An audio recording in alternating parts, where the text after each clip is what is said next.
الرحمن الرحیم اللهم صل علی محمد وآلہ واصحابہ اجمعین.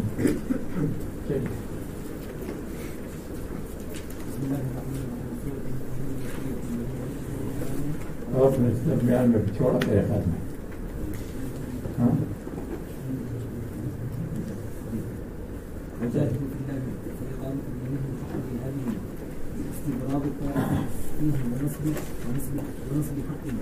ونصب حق على المسلم هو تبادل اختياركم من دينه وما جعل عليكم في الدين من حرج أي ضيقا بأن سهله عند الضرورات كالغسل والتيمم وأكل الميتة والفطر للمرض والسفر.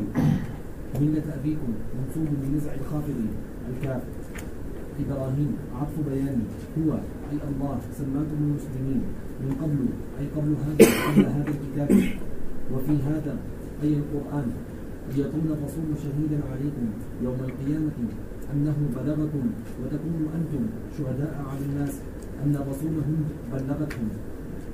فأقيموا الصلاة داوموا عليها وآتوا الزكاة واعتصموا بالله ثقوا به هو مولاكم ناصركم متولی امورکم فنعم المولى هو ونعم النصير. وجاہدوا فی اللہ حق جہادہ، اور جہاد کرو اور محنت اور کوشش کرو اللہ تبارک و تعالیٰ کی دین کے لیے. فی اللہ یعنی فی دین اللہ، لإقامت دین اللہ، لقضاء احکام اللہ. جہاد عام ہے. جاہدوا بأیدیکم، جاہدوا بأموالکم، جاہدوا بألسنتکم، جاہدوا بقلوبکم. دل کے ساتھ جہاد یہ ہے کہ دل سے خرابی کو خراب سمجھو، اچھائی کو اچھائی سمجھو.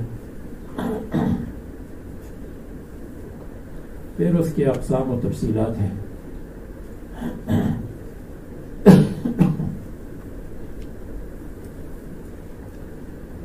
حق جہاد ہی، حق جہاد کرنا، یہ حق جہاد ہی مفعول مطلق تاکید کے لیے ہے. جاہدوا جہادا حق جہاد ہی. اور حق جہاد یہ ہے کہ اس میں پوری طاقت آدمی خرچ کرے. جہدن یہ طاقت کے معنی میں ہے اور جہدن کوشش کے معنی میں ہے. تو جہاد جہدن سے ہو تو اپنی طاقت کو خرچ کرو، جہاد جہدن سے ہو تو اپنی مشقت کو خرچ کرو. استفراغ طاقت فیہ، اپنی طاقت کو ڈال دو. استفراغ کے معنی پانی کی طرح کثرت سے ڈالنا. طاقت کو ڈال دو فی ہے دین کی اقامت میں اور دین میں.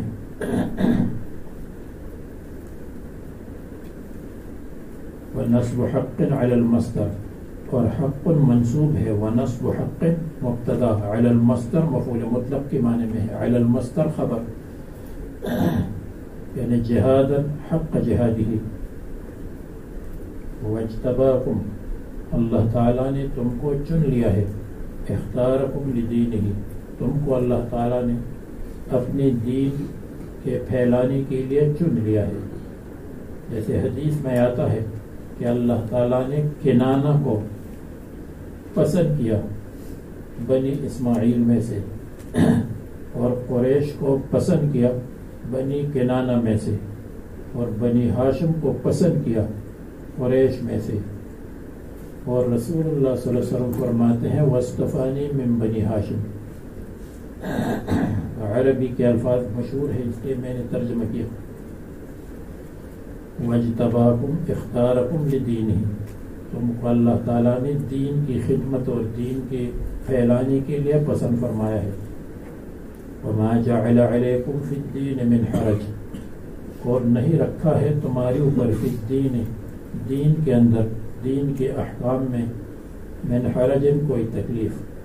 اشکال یہ ہے کہ دین میں تو تکلیف ہے, جہاد میں تکلیف ہے, روزے میں تکلیف ہے, حدود میں تکلیف ہے, قصاص میں تکلیف ہے, حرج ہے. تو کیسے حرج نہیں ہے دین میں؟ اس کے متعدد جوابات. ایک ما جعل علیکم فی الدین اے فی التوحید من حرج توحید کو قبول کرنے پھیلانے میں کوئی حرج نہیں ہے. توحید محاء للذنوب ہے اور توحید کو قبول کر سکتا ہے فی کل مکان فی کل زمان ہر جگہ. دوسرا جواب یہ ہے یعنی حرج سے مراد حدود دین سے مراد حدود اور قصاص نہیں بلکہ توحید ہے. دوسرا جواب یہ ہے کہ دین کے احکام میں تکلیف نہیں ہے یعنی عزیمت پر عمل نہیں کر سکتے تو رخصت موجود ہے. قیام نہیں تو قعود فی الصلاۃ کرو, وضو نہیں تو تیمم کر لو وغیرہ وغیرہ.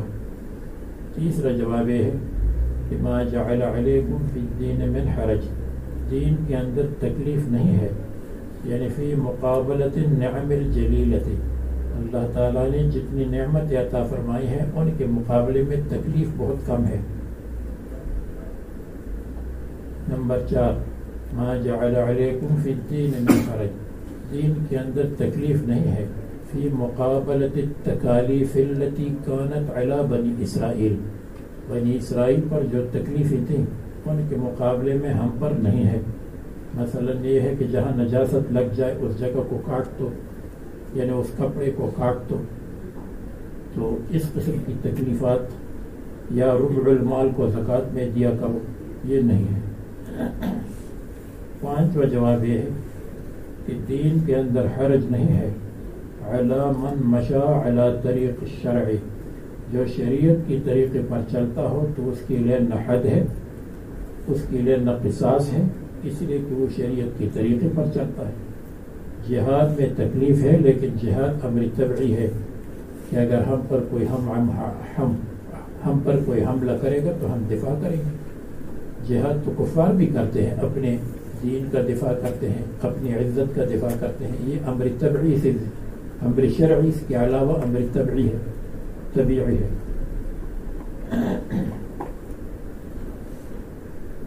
ایک 5 جواب. چھٹا جواب یہ ہے کہ دین کے اندر حرج نہیں ہے یعنی جو دین پر چلنے والا ہے اور دین کا عابد ہے دین میں عابد ہے تو اس کو لذت محسوس ہوتی ہے اور لذت جب محسوس ہوتی ہے تو ظاہر بات ہے اس پر کوئی کلفت نہیں ہوتی.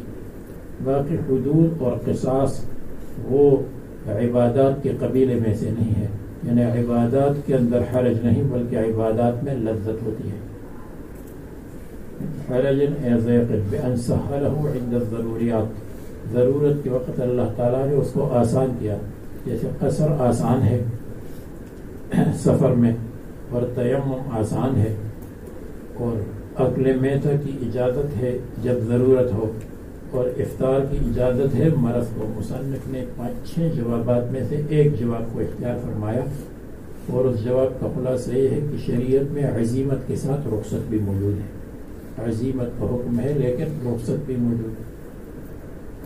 ملت ابیکم ابراہیم، اتبعوا ملت ابیکم ابراہیم، تم تابعداری کرو اپنے باپ کے مذہب کی جو ابراہیم علیہ السلام ہے۔ یعنی رسول اللہ صلی اللہ علیہ وسلم نے جو دین پیش کیا ہے اس کا متن ابراہیم علیہ السلام سے ماخوذ ہے، اگرچہ اس کی شروحات شرح حضور صلی اللہ علیہ وسلم نے فرمائی، اصل متن وہاں سے آیا ہے۔ تم تو ابراہیم علیہ السلام کی تخصیص کی وجہ یہ ہے کہ وہ ابراہیم علیہ السلام کی تابعداری کا دعویٰ کرتے تھے، تو بتلایا گیا کہ ابراہیم علیہ السلام کا دین تو توحید تھا، تم تو توحید کو چھریوں سے کاٹتے ہو۔ مصنف فرماتے ہیں منصوب من الخافض، خافض صاحب کے نکالنے سے یہ مجرور ہے، منصوب ہے۔ خافض صاحب، ایک تو حافظ صاحب ہے، ایک خافض صاحب، جار یعنی جار کو حذف کیا۔ کملت ابیکم ابراہیم، جیسے ابراہیم علیہ السلام کی ملت میں مشکلات نہیں تھیں اور توحید تھی اور مشکلات نہیں تھیں، اسی طرح ہمارے دین میں بھی یا جعل مقدر ہے، جعل ملت ابیکم ابراہیم، جعل اللہ الدین ملت ابیکم ابراہیم، اللہ تبارک و تعالیٰ نے مقرر کیا ہے دین کی اصول کو ملت ابیکم ابراہیم، ابراہیم علیہ السلام کے مذہب پر، ابراہیم علیہ السلام کی ملت پر۔ تو تقدیر یہ ہوگی جعل اللہ لکم ملت ابراہیم، ملت ابیکم ابراہیم، جعل لکم مقرر کیا ہے تمہارے لیے آپ کے باپ کا دین، یعنی اصول دین، فروع الدین تو الگ ہے۔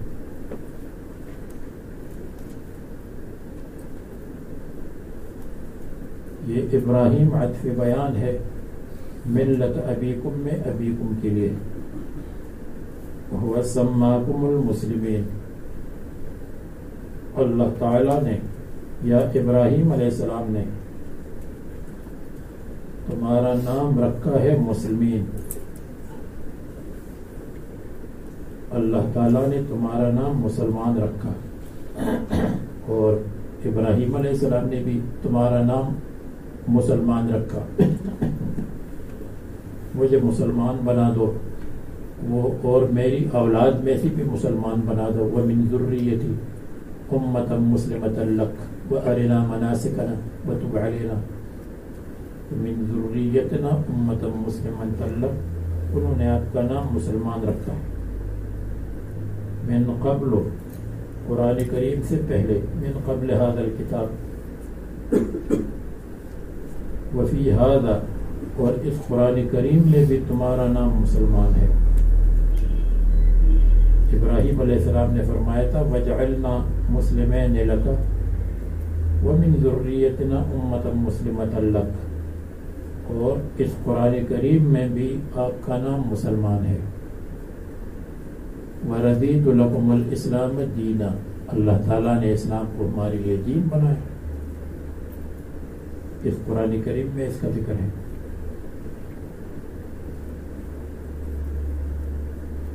وفی هذا لیکون الرسول شہیدا علیکم، تاکہ رسول اللہ صلی اللہ علیہ وسلم گواہ بنے تم پر قیامت کے دن۔ رسول اللہ صلی اللہ علیہ وسلم گواہی دیں گے کہ ابراہیم علیہ السلام اور تمام انبیاء نے اپنی قوم کو تبلیغ کی ہے، تو امتیں انکار کریں گی کہ رسول اللہ صلی اللہ علیہ وسلم تو اس زمانے میں موجود نہیں تھے، بلکہ جو نہیں ہے یوں ہے کہ نوح علیہ السلام اور دوسرے انبیاء علیہ السلام دعویٰ کریں گے کہ ہم نے اپنی امتوں کو تبلیغ کی ہے، امتیں انکار کریں گی، شہادت کے لیے امت محمدیہ کو پیش کیا جائے گا، تو وہ امت انکار کریں گی کہ امت محمدیہ تو ہمارے زمانے میں موجود نہیں تھی، رسول اللہ صلی اللہ علیہ وسلم گواہی اور تزکیہ کریں گے. رسول اللہ صلی اللہ علیہ وسلم فرمائیں گے میں نے ان کو بتایا ہے اور مجھے اللہ تعالیٰ نے بتایا. رسول اللہ صلی اللہ علیہ وسلم شہید ہے تم پر قیامت کے دن انہ بلغکم کہ رسول اللہ صلی اللہ علیہ وسلم نے تم کو دین بھی بتایا اور یہ بھی بتایا کہ نوح علیہ السلام وغیرہ نے اپنے انبیاء دوسرے انبیاء علیہ السلام نے اپنی اقوام کو دین سکھایا تھا.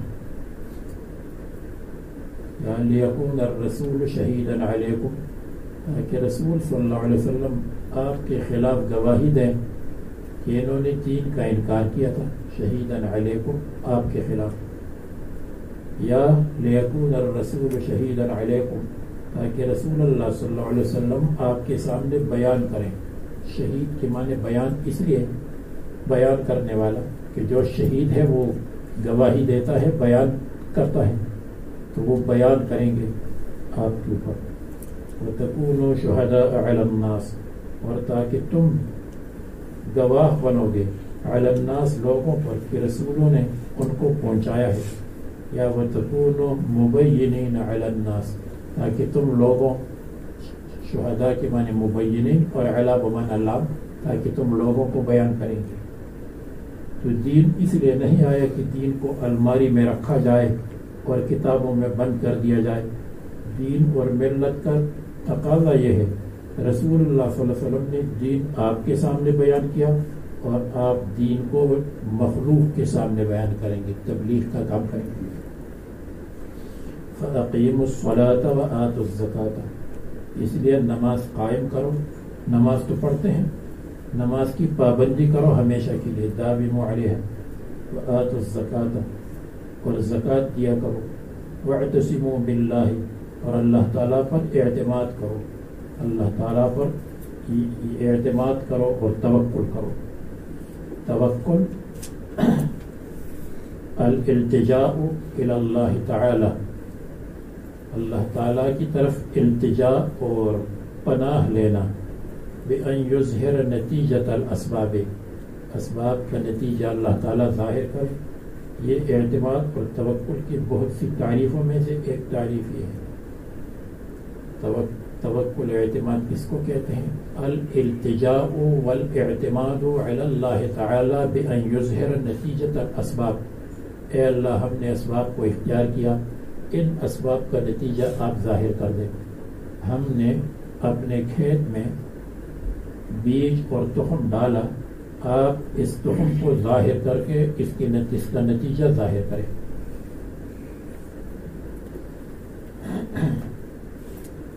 هو مولاکم اللہ تبارک و تعالیٰ تمہارا ناصر مددگار ہے. متولی امورکم تمہارے تمام کاموں کی متولی اور تمام کاموں کی نگران ہے. فنعم المولا مولاکم یہ مقدر ہو جائے گا اس لیے کہ نعم کے لیے ایک مخصوص بالمدح بھی ہوتا ہے.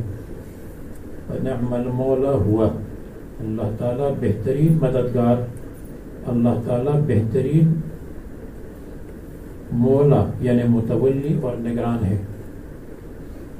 ونعم النصیر اور بہترین مددگار ہے.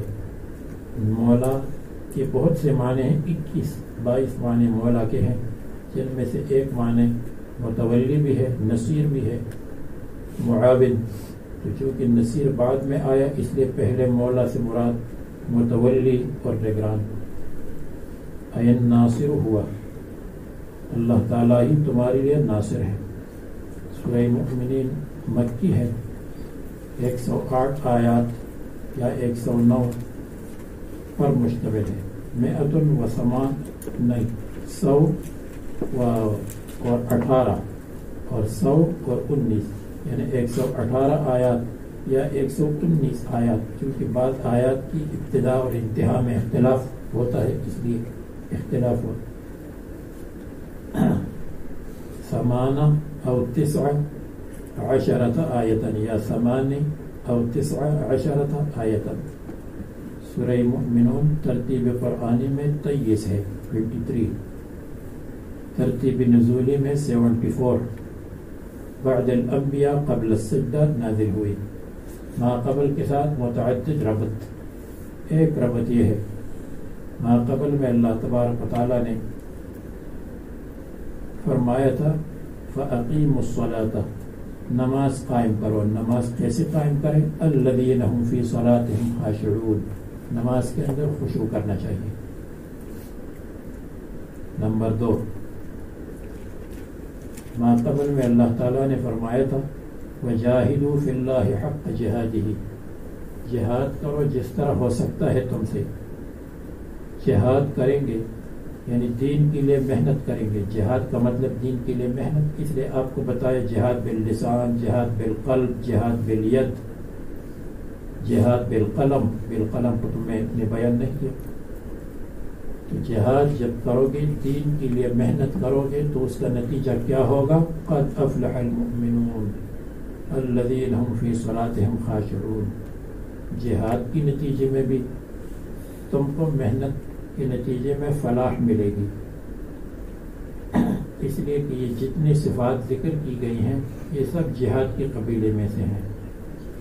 نماز یہ بھی جہاد ہے، زکوٰۃ یہ بھی جہاد ہے، اور شرمگاہ کی حفاظت بھی جہاد ہے، اور امانت اور وعدے کی پابندی بھی جہاد ہے. تو ان تمام جہادوں کے بدلے میں اور نتیجے میں آپ کو فلاح اور کامیابی ملے گی. یہ 2 ربط. تیسرا ربط اللہ تعالیٰ نے پہلے فرمایا تھا وَفْعَلُوا الْخَيْرَ، خیر کیا کرو. اشکال، خیر کیا چیز ہے؟ فرمایا قد افلح المؤمنون الذین هم فی صلاتهم خاشعون. خیر کے کام اللہ تبارک و تعالیٰ نے یہاں بیان فرمائے. خصال الخیر کی تفصیل ہے. نمبر 4، ما قبل میں اللہ تبارک و تعالیٰ نے فرمایا کہ بلکہ یوں کہیے کہ آنے والی صورت میں اللہ تبارک و تعالیٰ نے فرمایا وَلَقَدْ خَلَقْنَا الْإِنسَانَ مِنْ صُلَالَةٍ مِّن طِينٍ إِلَى آخِرِهِ. ہم نے انسان کو اس طرح پیدا کیا جس طرح مذکور ہے. اور ماقبل صورت میں اللہ تعالیٰ نے فرمایا تھا یا ایھا الناس ان کنتم فی ریب من البعث فإنا خلقناکم من نطفة إلی آخرہ. اس میں بھی انسان کی خلقت کی ترتیب کو بیان کیا تھا. اس میں بھی انسان کی خلقت کی ترتیب ہے. نمبر 5، ماقبل صورت میں بلکہ یوں کہیے آنے والی صورت میں اللہ تعالیٰ نے فرمایا کہ وَأَنزَلْنَا مِنَ السَّمَاءِ مَاءً بِقَدَرٍ فَأَسْكَنَّاهُ فِي الْأَرْضِ وَإِنَّا عَلَى ذَهَابٍ بِهِ لَقَادِرُونَ. ترجمہ ظاہر ہے ہم نے آسمان سے پانی اتارا پھر اس کو زمین میں ٹھہرایا. ماقبل صورت میں اللہ تعالیٰ نے فرمایا تھا أَلَمْ تَرَ أَنَّ اللَّهَ أَنزَلَ مِنَ السَّمَاءِ مَاءً فَتُصْبِحُ الْأَرْضُ مُخْضَرَّةً. اس میں بھی زمین کی سرسبزی بارش کے نتیجے میں اس کا ذکر تھا. آنے والی صورت میں بھی زمین کی سرسبزی کا ذکر ہے اور زمین کی بنیادی ہونے کا ذکر ہے. یہ بھی ایک ربط ہے. نمبر 6، ماقبل صورت میں اللہ تبارک و تعالیٰ نے رکوع اور سجود کا ذکر فرمایا تھا یا ایھا الذین آمنوا ارکعوا واسجدوا واعبدوا ربکم وافعلوا الخیر. رکوع اور سجود کرو. رکوع اور سجود برائے نام مت کرو بلکہ ہم فی صلاتہم خاشعون. رکوع میں خشوع کرو، اپنے پاؤں کی طرف دیکھو. سجدے میں خشوع کرو، اپنی ناک کی طرف دیکھو. قیام میں خشوع کرو، اپنے محل سجدہ کی طرف دیکھو. اور سلام میں خشوع کرو، اپنے چہرے کا دیدار کرو، ادھر ادھر مت دیکھو. پھر بعد میں تو ادھر ادھر دیکھتے لیکن ابتدا میں یوں کر لو. تو رکوع اور سجود کے ساتھ الذین هم فی صلاتہم خاشعون کا ذکر ہے. نمبر 7، ماقبل صورت میں اللہ تعالیٰ نے فرمایا وَسَمَّاكُمُ الْمُسْلِمِينَ. اللہ نے تمہارا نام مسلمان رکھا. تو شیعہ خوش ہو گئے کہ تم مسلم ہو اور ہم مؤمن ہیں. اللہ تعالیٰ نے فرمایا نہیں، قد افلح المؤمنون الذین هم فی صلاتہم خاشعون. ہم مسلم بھی ہیں، مؤمن بھی ہیں. ہم مسلم بھی ہیں، مؤمن بھی ہیں. اللہ تعالیٰ نے ہمیں مسلمان بنایا، مومن بنایا.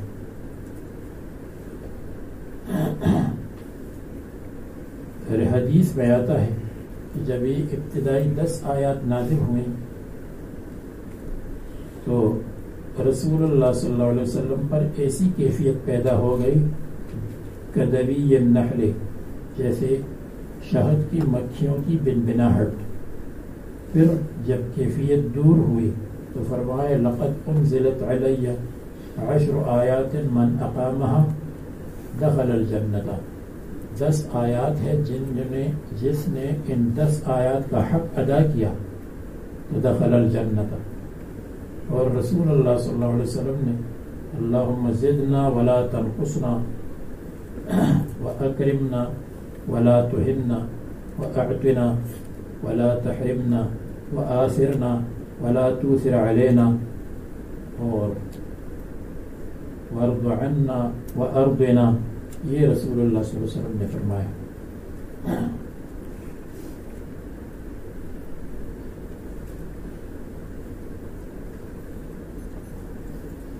بعض روایات میں آتا ہے کہ رسول اللہ صلی اللہ علیہ وسلم نے صلاۃ میں آسمان کی طرف دیکھا قیام میں، تو یہ آیت نازل ہوئی قد افلح المؤمنون، بتحقیق کامیاب ہے مؤمنین۔ فلاح الفوز بالمرغوب والنجات من المرہوب، یسمى بالفوز، مرغوبات کا حاصل ہونا اور مرہوبات قابل نفرت چیزوں سے نجات، اس کو کہتے ہیں فوز اور اس کو کہتے ہیں فلاح۔ فلاح کی 2 قسمیں ہیں، فلاح دنیاوی اور فلاح اخروی۔ فلاح دنیاوی بھی حاصل ہوگی اور فلاح اخروی بھی حاصل ہوگی۔ بتحقیق حضرت مفتی شفیع صاحب نے کسی جگہ ابتدا میں مفلحون کا ذکر جب آیا ہے وہاں لکھا ہے کہ فلاح کا خلاصہ یہ ہے کہ ہر مصیبت دفع ہو اور ہر کامیابی حاصل ہو۔ ہر کامیابی کا مطلب اکثر کامیابیاں، یہ ضروری نہیں ہے کہ تمام تمنائیں پوری ہو جائیں۔ ما کل ما یتمنى المرء یدرکہ تجری الریاح بما لا تشتہی السفن، کشتیاں ایسی چلتی ہیں کہ آدمی کی طبیعت کے موافق نہیں ہوتی، ہر وقت ہوا کشتی کے موافق نہیں ہوتی۔ قد افلح المؤمنون، بتحقیق کامیاب ہے مؤمنین۔ فوز کے معنی کامیابی اور فلاح کے معنی کامل کامیابی۔ الذین هم فی صلاتهم خاشعون، وہ جو اپنی نماز میں خشوع کرتے ہیں۔ خشوع کے معنی ڈرتے ہیں، خشوع کے معنی تواضع کرتے ہیں، اور خشوع یہ ہے کہ جہری نماز میں جو پڑھا جاتا ہے اس پر غور کرے، اگر اس کے معنی یاد نہ ہو تو پھر بعد میں دیکھے کہ امام صاحب نے جو یہ پڑھا تھا، قرآن کریم کے الفاظ بھی بھاگنے والے ہیں ذہن سے، قرآن کریم کے معانی بھی ذہن سے بھاگنے والے ہیں۔ آپ نے قرآن کریم کے بارے میں پڑھا ہے ان القرآن یا القرآن اشد تفسیا من الابل فی عقولها، قرآن کریم اس طرح آدمی کے ذہن سے بھاگتا ہے جیسے اونٹ بھاگتے ہیں رسیوں سے جب رسی کھول دے۔ تو اگر معنی یاد نہ ہو تو پھر بعد میں دیکھ لیں کہ اس لفظ کا کیا مطلب ہے۔ قرآن کریم کے الفاظ پر غور کرے، قرآن کریم کے معنی پر غور کر لے، رکوع اور سجود میں اللہ تعالیٰ کے سامنے حاضری پر غور کر لے، تو اس کو کہتے ہیں خشوع۔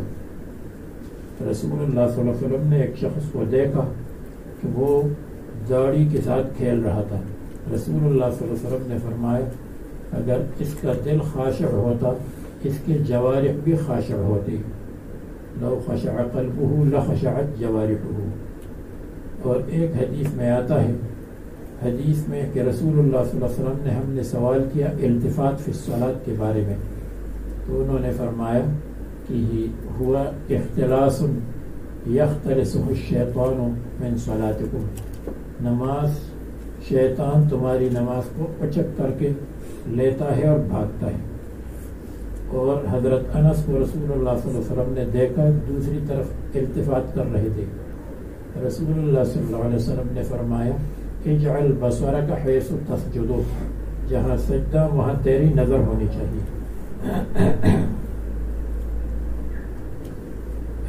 حدیث میں آتا ہے ما بال اقوام یلتفتون فی الصلاة لینتهن او لا یختلسن اللہ او لا یختلسن اللہ او لا یخطفن اللہ ابصارہم.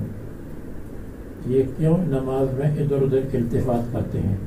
یہ اس کے مستحق ہے کہ اللہ تبارک و تعالیٰ ان کی نظروں کو اچک لے، اس قابل ہے. تو صلاۃ کے اندر خشوع ہونا ضروری ہے، التفات نہیں ہونا چاہیے.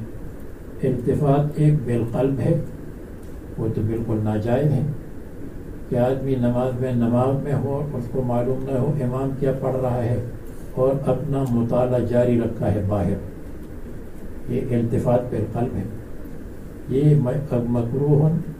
مکروہ ہے. اور پھر ایک دوسرا التفات بالبصر ہے.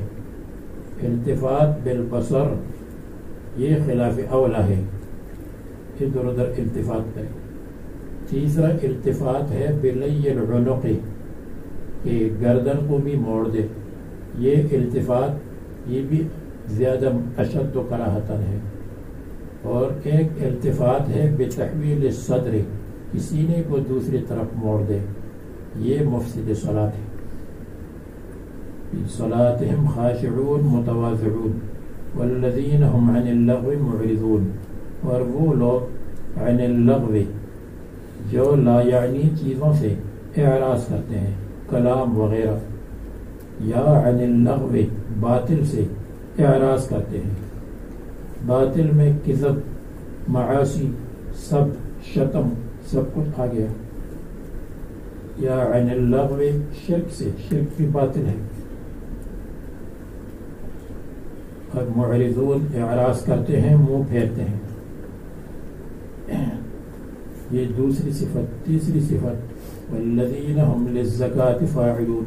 اور وہ لوگ جو زکوٰۃ دیتے ہیں، زکوٰۃ دیتے ہیں تو اس کے لیے صاف الفاظ ہے الذین هم للزکاة مؤدون، یؤدون الزکاة.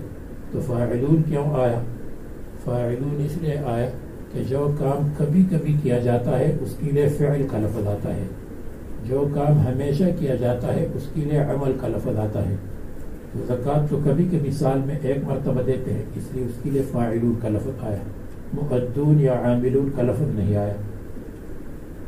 والذین هم للزکاة فاعلون، یا جو تزکیہ کرتے ہیں، یعنی اپنے بدن اور اپنے باطن کا تزکیہ کرتے ہیں. تو زکوٰۃ کا مطلب ہے تزکیہ. زکوٰۃ تزکیہ کو بھی کہتے ہیں، صفائی، اور زکوٰۃ نمو کو بھی کہتے ہیں. زکوٰۃ سے مال صاف اور زکوٰۃ سے مال بڑھتا ہے. والذین هم لفروجہم حافظون. اور وہ لوگ جو اپنی شرمگاہوں کی حفاظت کرتے ہیں حرام سے. الا علی ازواجہم، مگر علی ازواجہم اپنی بیویوں پر، یعنی اپنی بیویوں سے نہیں کرتے. علی ازواجہم میں علی کا لفظ آیا، من کا لفظ نہیں آیا، اس لیے کہ شوہر مقتدر ہے اور بیوی مغلوبہ اور ماتحت ہے، تو بیوی کی ماتحتی کو ظاہر کرنے کے لیے علی کا لفظ آیا. زوجاتہم اپنی بیویوں میں سے شرمگاہ کی حفاظت نہیں کرتے. او ما ملکت ایمانہم، یا وہ باندیاں کہ ان کے ہاتھ ان کے مالک ہیں. ہاتھ چونکہ متصرف ہے اس لیے ہاتھ کی طرف نسبت ہو گئی، ورنہ ہاتھ مالک نہیں ہے، انسان کی ذات مالک ہے. یہ سراری سریتن کی جمع ہے، اور سریہ اس باندی کو کہتے ہیں جو سر کے لیے مخصوص ہو. سر کا مطلب راز کا کام یعنی جمع. مگر باندیوں سے. ما ملکت ایمانہم میں ماں کا لفظ آیا، اور مراد اس میں سے عورتیں ہیں. عورتوں کے لیے ماں کا لفظ آتا ہے.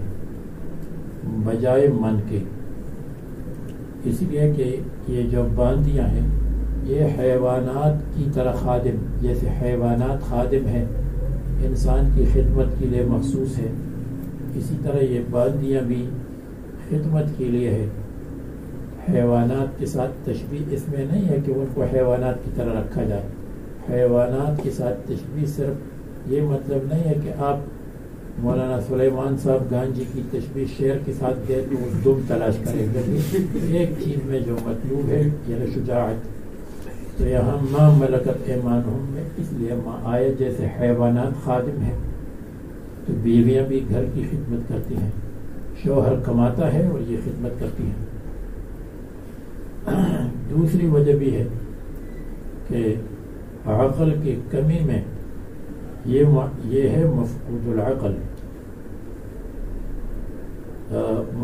یہ ہے ناقص العقل، اور حیوانات ہے مفقود العقل، عورتیں ناقص العقل ہے۔ ناقص العقل کا مطلب نتیجے کو نہیں سوچتی، جس کی تفصیل حدیث کی کتابوں میں آئے گی انشاءاللہ۔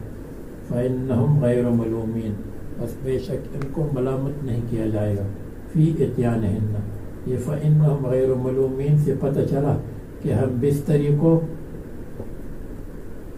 عبادت کا کام سمجھ کر یہ نہیں کرنا چاہیے کہ دن کو بھی ہم عبادت کریں گے، رات کو بھی عبادت کریں گے، یہ تو انتہائی ضرورت کی چیز ہے، اس لیے اس کے نتیجے میں آپ کو ملامت نہیں کیا جائے گا۔ یہ نہیں ہے کہ اس کو دائمی کام سمجھ لیں، ریڈیو اسلام کی طرح 24 گھنٹے چلتا رہے، ضرورت ہو یا نہ ہو تو کیسے چلتی رہتی ہے ریڈیو اسلام میں 24 گھنٹے۔ میں نے ان سے کہا تھا ایک مرتبہ کہ آپ اوقات مقرر کریں، فلان وقت سے فلان وقت تک ریڈیو اسلام ہے تو بعض اوقات میں بند رکھیں۔ انہوں نے کہا ہم 24 گھنٹے کا کرایہ ادا کرتے ہیں اس لیے 24 گھنٹے چلاتے ہیں۔ تو میں نے کہا اس کی مثال ایسی ہے جیسے آدمی کہے کہ میں نے بیوی کا 24 گھنٹے کا مہر ادا کیا ہے، 24 گھنٹے کام میں لگتا رہا، عجیب سی بات۔ فإنہم غیر ملومین فمن ابتغى وراء ذلك، جس نے تلاش کیا وراء ذلك اس کے علاوہ، یعنی بیویوں اور باندیوں کے علاوہ جس نے تلاش کیا، کالاستمناء بیدہ، جیسے استمناء بالید، منی کا نکالنا ہاتھ سے، یا جیسے متعہ، یا جیسے نکاح موقت، تو یہ سب ناجائز اور حرام ہے۔ امام احمد رحمہ اللہ سے مروی ہے، وہ فرماتے ہیں، دوسرے ائمہ بھی فرماتے ہیں، لیکن امام احمد سے مروی ہے کہ استمناء بالید حرام اور ناجائز ہے، ہاں 3 شرائط کے ساتھ اس کی گنجائش ہے۔ 3 شرائط یہ ہے کہ زنا سے بچنے کا واحد طریقہ یہی ہو، ایک طرف زنا ہے کہ میں زنا میں مبتلا ہو جاؤں گا یا لواطت میں، اور دوسری طرف یہ ہے تو پھر سامنے زنا ہے اس سے بچنے کے لیے خفیف کام کرے جو زنا سے خفیف ہے۔ اور دوسری شرط یہ ہے کہ جس کی بیوی نہیں ہے اور باندی نہیں ہے، اگر بیوی اور باندی ہے تو پھر گنجائش نہیں ہے۔ اور تیسری شرط یہ کہ بےیدی ہی ہو، بید الغیر نہ ہو۔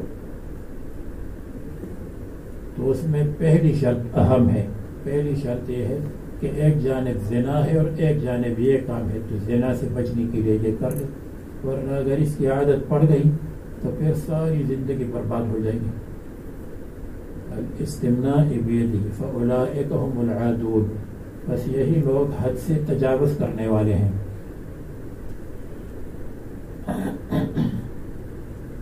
اس آیت کریمہ نے متعہ کو منسوخ کیا۔ ابن عباس رضی اللہ عنہ سے مروی ہے کل فرج سواہا فہو حرام۔ ابن عباس رضی اللہ عنہ فرماتے ہیں جو بھی فرج ان سواہما، ان دونوں کے علاوہ ہے، وہ حرام ہے۔ ابن عباس رضی اللہ عنہ سے دوسری روایت یہ ہے کہ متعہ اضطرار کی طرح ہے، جیسے مستر کوئی چیز کھاتا ہو، یعنی حالت اضطرار میں اس کی گنجائش۔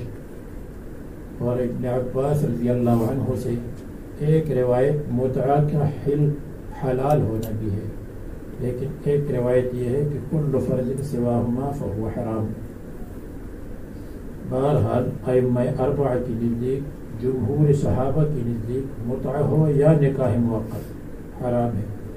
اب اگر کوئی اشکال کرے کہ جب آیت کریمہ نے متعہ کو منسوخ کیا تو پھر اس کا کیا مطلب کہ اوطاس کے اندر متعہ ہوا تھا، اور یا یہ خیبر کے موقع پر متعہ ہوا تھا، یا حجۃ الوداع کے موقع پر حرمت کا اعلان ہوا؟ اس کا جواب یہ ہے کہ صرف دو موقعوں پر حل کا ذکر آتا ہے، خیبر میں اور اوطاس میں، اور اس کا مطلب یہ ہے کہ نکاح موقت کی اجازت ملی تھی، اور اس کی تفصیل حدیث کی کتابوں میں آپ پڑھیں گے کہ حدیث کی کتابوں میں احادیث میں نکاح کا ذکر آتا ہے موقت۔ نکاح موقت الگ چیز ہے، متعہ الگ چیز ہے۔ متعہ میں نہ وراثت ہے، متعہ میں نہ گواہ ہے، متعہ میں نہ عدت ہے، متعہ کے اندر نہ نان ہے نہ نفقہ ہے، اور نکاح موقت میں یہ سب چیزیں ہیں۔ تو نکاح موقت کی اجازت تھی، پھر نکاح موقت بھی منسوخ ہو گیا۔ اب ہماری نزدیک نکاح موقت اگر کوئی کر لے تو امام ظفر کے قول پر فتویٰ ہے، یعنی نکاح موقت میں نکاح ہو جائے گا اور موقت ہونا باطل ہو جائے گا۔ والذین هم لأماناتهم وعہدهم راعون، اور وہ لوگ جو اپنی امانتوں، امانات جمع اور مفرد، وعہدهم اور اپنے عہد، ان کی راعون پابندی کرتے ہیں۔ عہد فیما بینہم و بین اللہ، اللہ کے ساتھ جو وعدہ ہے، جیسے توحید ہے، عبادات ہے، اخلاق ہے، اور یا فیما بینہم و بین الناس، جیسے ودیعت ہے، امانتیں ہیں، ان سب کی پابندی کرتے ہیں۔ راعون پابندی کرتے ہیں، حافظون۔ امانت جو دین ہمارے پاس ہے اس کا پہنچانا بھی امانت ہے، اس لیے دین کی تبلیغ جتنی ہو سکتی ہے یہ بھی امانات میں شامل ہے۔ جیسے انشاءاللہ آپ پڑھیں گے اِنَّا عَرَضْنَا الْأَمَانَةَ عَلَى السَّمَاوَاتِ وَالْأَرْضِ وَالْجِبَالِ فَأَبَيْنَ أَن يَحْمِلْنَهَا وَحَمَلَهَا الْإِنسَانُ، انسان نے امانت کو اپنے اوپر رکھا۔ امانت اپنے اوپر رکھنے کا مطلب ہے کہ اس امانت کو میں لوگوں تک پہنچاؤں گا، دین لوگوں تک پہنچاؤں گا۔ تو لیکن انسان نے بعد میں اپنی ضروریات اور اپنے کاموں کی وجہ سے اس کام میں تقصیر کی۔ انہ کان ظلوما جہولا، اس نے ظلم کیا، زیادتی کی۔ والذین هم علی صلواتہم یحافظون، اور وہ لوگ جو اپنی نمازوں کی خشوع بھی کرتے ہیں اور اپنی نمازوں میں پابندی کرتے ہیں، اوقات، شرائط، مستحبات کی پابندی کرتے ہیں۔ یقیمونها فی اوقاتها اولئک هم الوارثون، اولئک الموصوفون بهذه الصفات، جو ان صفات کے ساتھ موصوف ہے، هم الوارثون، یہی لوگ جنت کے وارث ہیں۔ الذین یرثون الفردوس، وہ لوگ جو وراثت میں لیں گے الفردوس، جنت الفردوس کو، جنت اعلی الجنان، وہ جنت ہے جو جنتوں میں سے اعلیٰ ہے۔ رسول اللہ صلی اللہ علیہ وسلم نے فرمایا جب تم اللہ تعالیٰ سے سوال کرتے ہو تو فردوس کا سوال کرو، کیونکہ یہ اعلیٰ جنتوں میں سے اعلیٰ ہے۔ جنت کی وراثت کا مطلب یہ ہے کہ جو کافروں کی جگہ جنت میں ہے وہ مسلمانوں کو مل جائے گی، یا جنت کی وراثت کا مطلب یہ ہے کہ یہ ہمارے باپ کی وراثت ہے۔ آدم علیہ السلام اصل میں جنت کے رہنے والے تھے، دنیا میں ٹمپریری طور پر آئے تھے، تو جو باپ کی وراثت ہے وہ بیٹے کے پاس، تو آدم علیہ السلام کی وراثت ہماری وراثت یعنی ہمارے پاس ہے۔ یا وراثت اس کو کہتے ہیں جو مفت میں مل جائے، جنت مفت میں ملی ہے، جو عمل ہم نے کیا ہے وہ جنت کے مقابلے میں صفر کے برابر ہے، جنت کے مقابلے میں ہمارا عمل صفر کے برابر ہے۔ یا جنت کو وراثت اس وجہ سے کہتے ہیں کہ جنت وراثت ہے، وارث کو وراثت سے کوئی نہیں نکال سکتا، محروم تو کر سکتا ہے کہ ہم تم کو نہیں دیں گے، لیکن وارث کو غیر وارث کوئی نہیں قرار سکتا، دے سکتا۔ تو جنت بھی اللہ تبارک و تعالیٰ دیں گے، پھر کوئی نہیں چھین سکتا۔ اللہ اکبر، اللہ اکبر، اشہد ان لا الہ الا اللہ، اشہد ان لا الہ الا اللہ، اشہد ان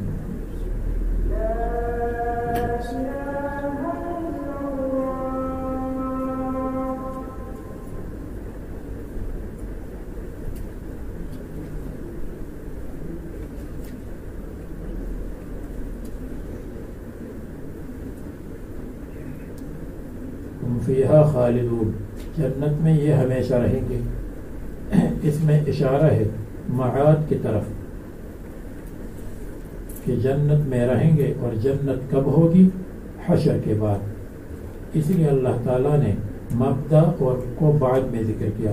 مصنف نے ما بعد کو ما قبل کے ساتھ ربط بیان کیا. ما قبل کے ساتھ اس کا ربط کیا ہے؟ ما قبل میں جنت کا ذکر ہے اور جنت معاد میں ہے، یعنی جنت آخرت میں ہے. تو آخرت کی مناسبت سے اللہ تعالیٰ نے مبدے کو ذکر کیا. الجنت فی الآخرت والآن یذکر المبدأ. ما قبل میں آخرت کا ذکر ہوا کیونکہ جنت آخرت میں ہے، اور آنے والی آیات میں مبدأ کا ذکر ہے. یہ ایک ربط. اور دوسرا ربط یہ ہے کہ اللہ تبارک و تعالیٰ نے پہلے عبادات کا ذکر فرمایا. نماز پڑھتے ہیں اللہ کے لیے، والذین هم للزکاة فاعلون الی آخرہ. اللہ تعالیٰ نے عبادات کا ذکر فرمایا. اللہ تعالیٰ کی عبادات. اللہ تعالیٰ کی عبادت کیوں کرے؟ اس لیے کرے کہ 5 دلائل ہے کہ اللہ تعالیٰ کی عبادات کر لو. 5 دلائل میں سے پہلی دلیل وَلَقَدْ خَلَقْنَا الْإِنسَانَ مِنْ سُلَالَةٍ مِّن طِينٍ. ہم نے تم کو پیدا کیا اس لیے تم ہماری عبادت کرو. اور باقی دلائل بعد میں آئیں گی. پہلی دلیل دلیل خلقت ہے، تم عبادت کرو اس لیے کہ ہم نے تم کو پیدا کیا. لقد خلقنا الانسان، بتحقیق ہم نے انسان کو، آدم علیہ السلام کو پیدا کیا یا جن سے انسان کو پیدا کیا. من سلالۃ من طین، مٹی یعنی گارے کے خلاصہ سے. طین کہتے ہیں اذا کان مبلولا، جب اس مٹی میں پانی ڈالا گیا ہو اور پانی کے ساتھ خمیرہ بنایا گیا ہو اس کو کہتے ہیں طین. تو ہم نے تم کو بنایا ہے من سلالۃ من طین، مٹی کے خلاصے سے. اس لیے کہ جو غذا ہم کھاتے ہیں تو وہ مٹی سے نکلی ہے. یا حضرت آدم علیہ السلام کو اللہ تبارک و تعالیٰ نے تمام قسم کی مٹی کے جمع کر کے ان سب کے خلاصے سے پیدا کیا. احمر، ابیض، اصفر سب کو جمع کیا اور پھر ان میں پانی ڈال کر کے اللہ تبارک و تعالیٰ نے پیدا کیا. سلالہ من سللت الشیء من الشیء، ایک چیز کو دوسری چیز سے نکالنا. استخرجتہ منہ، یعنی میں نے نکال دیا ایک چیز کو منہ دوسری چیز کی. وہ خلاصتہ، یہ اس کا خلاصہ ہے. سلالہ اس کو کہتے ہیں کہ آپ گارے کو اپنی مٹی میں بند کر دیں اس طرح، تو جو اس میں سے آپ کی انگلیوں کے درمیان میں سے نکلے گا اس کو کہتے ہیں سلالہ، خلاصہ. اگر آپ مٹی یا کسی بھی چیز سیمنٹ میں پانی ڈال کر کے اس کو اس میں ڈال دیں اور پھر اس کو دبا دے تو اس کی انگلی اس کے اندر سے جو نکلے گا اس کو کہتے ہیں سلالہ اور خلاصہ. حدیث میں آتا ہے کہ تم میں سے ہر ایک کی خلقت جمع ہوتی ہے ماں کے پیٹ میں 40 دن نطفہ، پھر علقہ، پھر مضغہ، پھر اللہ تبارک و تعالیٰ فرشتے کو بھیجتے ہیں 4 باتوں کے ساتھ. عمل کیا ہوگا، اجل کیا ہے، اور مذکر ہے یا مؤنث ہے، اور شقی ہے یا سعید ہے. ان 4 باتوں کے ساتھ. من طین متعلق ہے سلالتن کے ساتھ، یعنی سلالتن کائنتن، سلالتن ماخوذتن من طین. ثم جعلناہ، پھر ہم نے بنایا ہے انسان کو یعنی آدم علیہ السلام کی نسل کو نطفہ، منی، فی قرار مکین، فی قرار جگہ، مکین مضبوط. قرار کے معنی قراری کی جگہ اور مکین کے معنی مضبوط جو رحم ہے. پھر ہم نے نطفے کو بنایا ہے علقہ، علقہ دمن جامدن، جمع ہوا خون. فخلقنا العلقۃ مضغۃ، تو ہم نے بنایا ہے علقہ کو، خون کا لوتڑا. مضغۃ، علقۃ خون، جمع ہوا خون، اس کو ہم نے پیدا کیا ہے. مضغۃ خون کا ٹکڑا، لوتڑا کہتے ہیں تو ہم نے آسان کر دیا. مضغۃ لحمۃ قدر ما یمضغ، اتنی مقدار میں جتنی مقدار چبائی جائے. وخلقنا المضغۃ عظاما، بس ہم نے پیدا کر کے بنایا المضغۃ خون کے گوشت کے ٹکڑے کو، عظاماً ہڈیاں، یعنی ہم نے اس میں ہڈیاں پیدا کی. فکسونا العظام لحما، بس ہم نے پہنائے ہڈیوں کو گوشت. ثم انشأناه خلقا آخر، پھر ہم نے اس کو پیدا کیا دوسری خلقت میں، یعنی اس میں روح ڈال دی. یا ثم انشأناه خلقا آخر کی حکم اور معنی بھی. فتبارک اللہ احسن الخالقین. اس میں بات تفصیلات کل بیان کریں گے.